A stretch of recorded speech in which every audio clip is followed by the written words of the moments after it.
menit.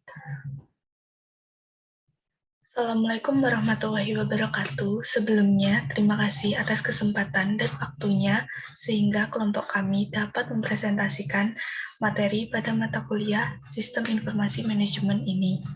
Kelompok kami akan mempresentasikan materi bab 4 yaitu Ethical and Social Issues in Information System atau isu etika dan sosial dalam sistem informasi. Kelompok kami yaitu kelompok 3 beranggotakan yang pertama Syafa Arifah Putri Rezeki NIM 2019-101-603-11010. Yang kedua saya sendiri yaitu Safira Gita Ramadina 2019-101-603-11047. Yang ketiga ada Syafa Aulia Inindita 2019-101-603-11087. Dan yang keempat ada Sinta Andeni NIM 2019-103-11091. Yang pertama ada moral, tradisi benar dan salah. Etika, rangkaian keyakinan, standar atau cita-cita pemandu yang mempromosikan individu atau komunitas, dan hukum aturan, perilaku formal yang diberlakukan oleh otoritas berdaulat pada warganya. Kelaziman dan tindakan memalukan dari pembajakan konten menunjukkan bahwa teknologi digital merupakan pisau bermata dua. Di satu sisi, hal ini berguna untuk mempermudah penyebaran informasi maupun data melalui internet dengan cepat. Namun di sisi lain, teknologi digital membuka peluang baru untuk melanggar hukum atau mengambil manfaat dari hak cipta milik orang lain secara ilegal, seperti musik, video, dan acara TV yang dilindungi oleh Undang-Undang Hak Cipta. Isu etika, sosial, dan politik apa yang dikemukakan oleh sistem informasi?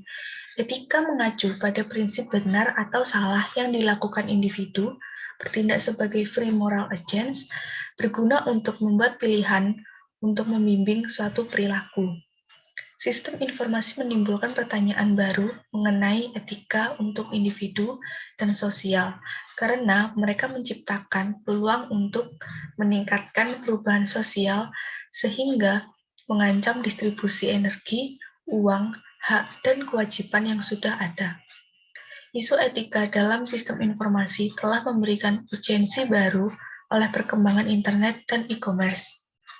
Perangkat internet dan digital mempermudah dalam mengumpulkan, mengintegrasikan, dan mendistribusikan informasi, bahkan tanpa mempedulikan perlindungan privasi dan perlindungan terhadap properti intelektual. Perangkat lunak bajakan. Perangkat lunak bajakan adalah perangkat lunak yang disalin secara ilegal dan kemudian digunakan atau diperjualbelikan. Perangkat lunak bajakan ini banyak 35% di Amerika Serikat, ada 92% perangkat lunak bajakan di Jepang, dan ada sekitar 99% perangkat lunak bajakan di Thailand, dan beberapa budaya mendorong berbagi perangkat lunak bajakan tersebut. Hukum tertinggal, kejahatan komputer pertama. Kejahatan komputer pertama terjadi pada tahun 1966 oleh seorang programmer menggunakan kode komputer untuk menjaga agar rekening gironya tidak ditandai sebagai penarikan berlebih. Ketika bank menemukan kejahatan tersebut, programmer tidak dapat didakwa dengan kejahatan komputer karena tidak ada undang-undang kejahatan komputer. Dia didakwa membuat catatan bank palsu. Selanjutnya akan dijelaskan oleh teman saya.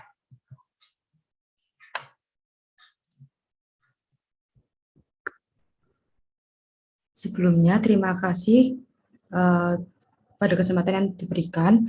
Saya akan melanjutkan presentasi dari teman saya sebelumnya. Legislasi komputer Amerika Serikat.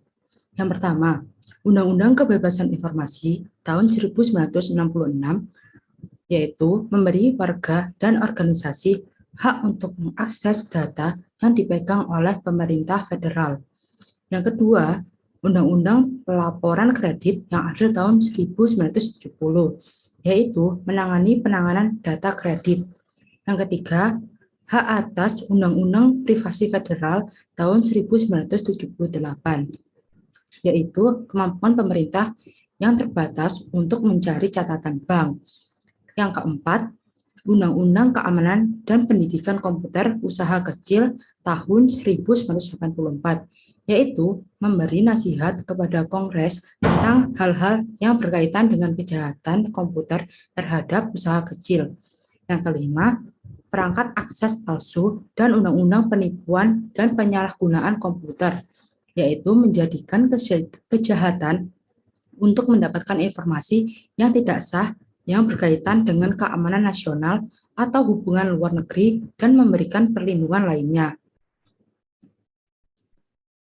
Manajemen tingkat atas menerapkan budaya etika secara top-down. Sebuah etika budaya memiliki tiga fungsi. Yang pertama, mendirikan perusahaan kredo. Yang kedua, mendirikan etika program. Yang ketiga, tetapkan kode etik perusahaan. Contoh kredo perusahaan. Komitmen kepada pelanggan. Komitmen pertama adalah untuk menyediakan pelanggan kami dengan produk dan layanan berkualitas yang inovatif dan secara teknologi responsif terhadap kebutuhan mereka saat ini dengan harga yang sesuai. Untuk melakukan tugas-tugas ini dengan integritas mengharuskan kita menjaga kerahasiaan dan melindungi privasi pelanggan, meningkatkan kepuasan pelanggan, dan melayani kebutuhan pelanggan. Kami berusaha untuk melayani yang berkualitas pelanggan dan industri yang bertanggung jawab secara sosial menurut komunitas dan perusahaan yang diterima secara luas standar. Audit etika. Audit internal bertemu dengan manajer untuk mempelajari bagaimana unit manajer menjalankan kredo perusahaan. Selanjutnya, etika komputer. Analisis sifat dan dampak sosial dari teknologi komputer, serta perumusan yang sesuai dan pembenaran kebijakan untuk penggunaan teknologi tersebut secara etis. Tanggung jawab untuk etika komputer. CEO memegang tanggung jawab utama, maka CEO harus yang pertama, mewaspadai bagaimana komputer mempengaruhi masyarakat. Yang kedua, melakukan sesuatu tentang hal ini dengan merumuskan kebijakan untuk memastikan teknologi digunakan dengan cara yang benar. Pentingnya etika komputer. Yang pertama, kelenturan logis, yaitu kemampuan untuk memprogram komputer untuk melakukan apapun yang Anda inginkan. Yang kedua, faktor transformasi. Komputer dapat mengubah cara melakukan sesuatu. Faktor pandang memiliki 3 faktor. Yang pertama, pemrograman tak terlihat. Yang kedua, perhitungan rumit yang tak terlihat. Yang ketiga, pelecehan tak terlihat. Hak atas komputer memiliki 4 hak. Yang pertama, hak atas akses komputer. Yang kedua, hak atas keterampilan komputer. Yang ketiga, hak untuk ahli komputer. Dan terakhir, hak untuk pengambilan keputusan komputer. Selanjutnya, hak atas informasi memiliki 4 juga. Yang pertama, hak atas privasi. Yang kedua, hak untuk akurasi. Yang ketiga, hak atas properti. Yang keempat, hak untuk mengakses. Kontrak sosial IS ada 4. Yang pertama, komputer tidak akan digunakan untuk menyerang privasi seseorang secara berlebihan. Yang kedua, setiap tindakan akan diambil untuk memastikan keakuratan pemrosesan komputer. Yang ketiga, kesucian kekayaan intelektual akan dilindungi. Yang keempat, komputer akan dibuat dapat diakses oleh masyarakat sehingga para anggotanya dapat menghindari aib dari buta huruf dan kekurangan informasi. Sekian penjelasan dari saya. Selanjutnya akan dijelaskan oleh teman saya.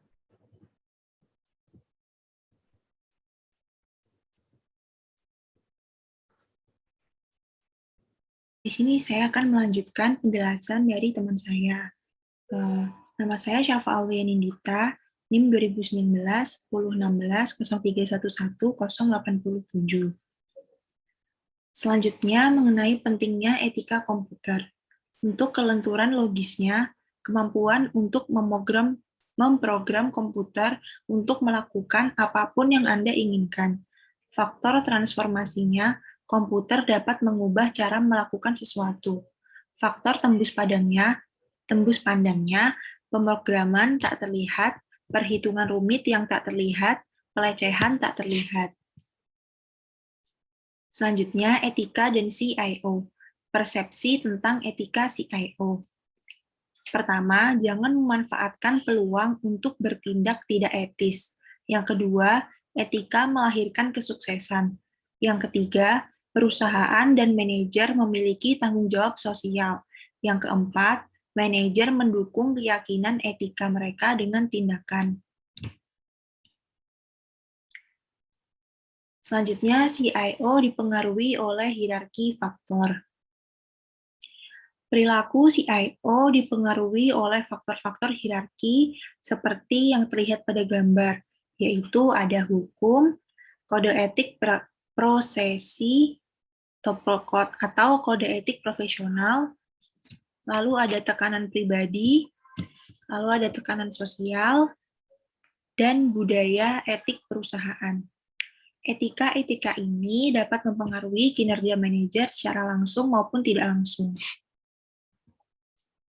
Selanjutnya, mencapai operasi komputer yang etis. Yang pertama yaitu merumuskan kode etik. Yang kedua, menetapkan aturan prosedur yang berkaitan dengan masalah seperti penggunaan layanan komputer secara pribadi dan hak kepemilikan atas program dan data komputer.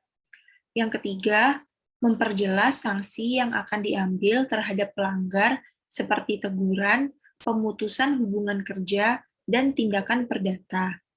Yang keempat, yaitu mengenali perilaku etis.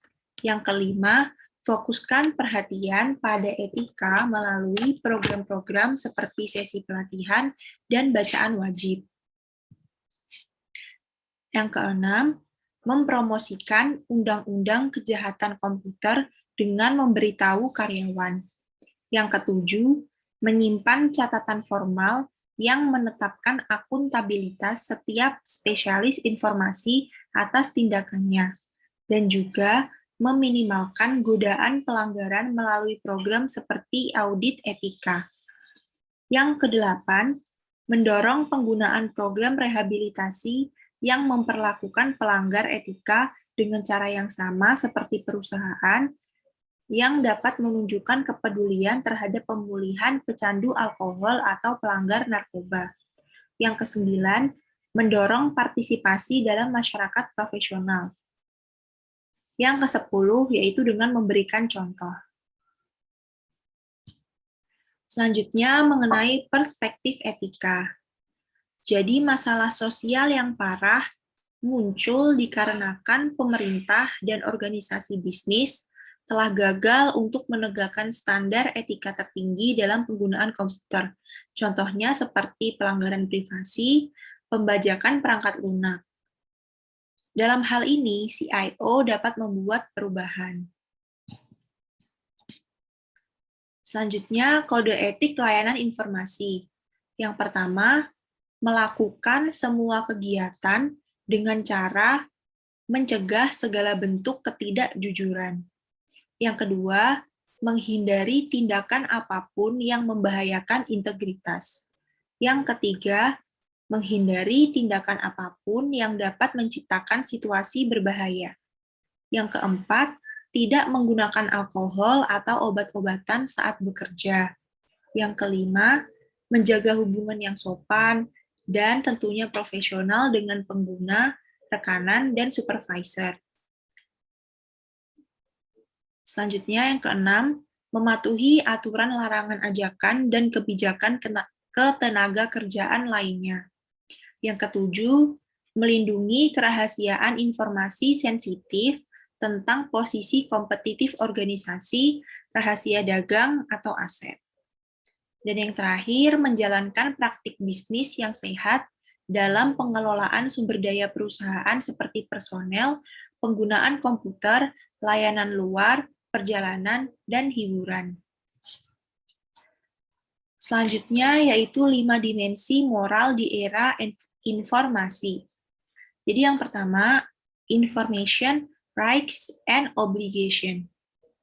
Apa hak informasi yang dimiliki individu dan organisasi dengan menghormati diri mereka, apa yang dapat mereka lindungi, Yang kedua, property rights and obligation, yaitu bagaimana properti intelektual tradisional akan dilindungi dalam masyarakat digital, di mana sulit ditelusuri dan dicatat kepemilikannya, dan mengabaikan hak cipta begitu mudah.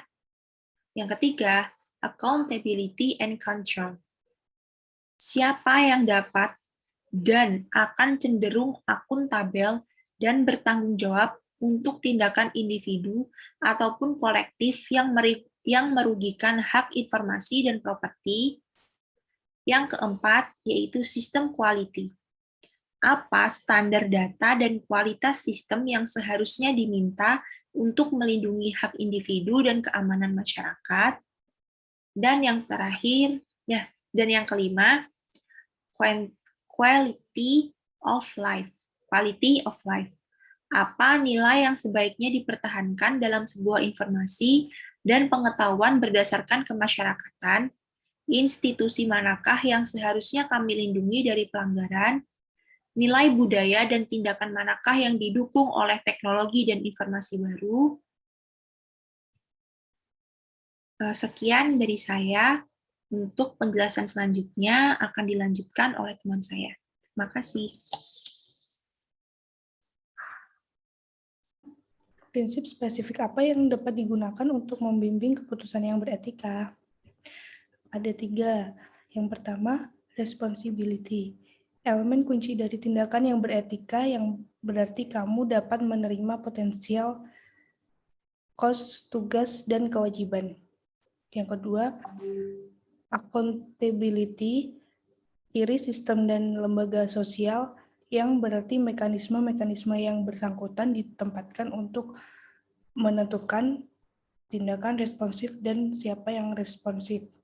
Yang ketiga, liability, ciri dari sistem politik yang berbadan hukum yang memberikan izin kepada individu untuk mengembalikan kerugian atau kerusakan yang dilakukan oleh pelaku sistem maupun organisasi lain.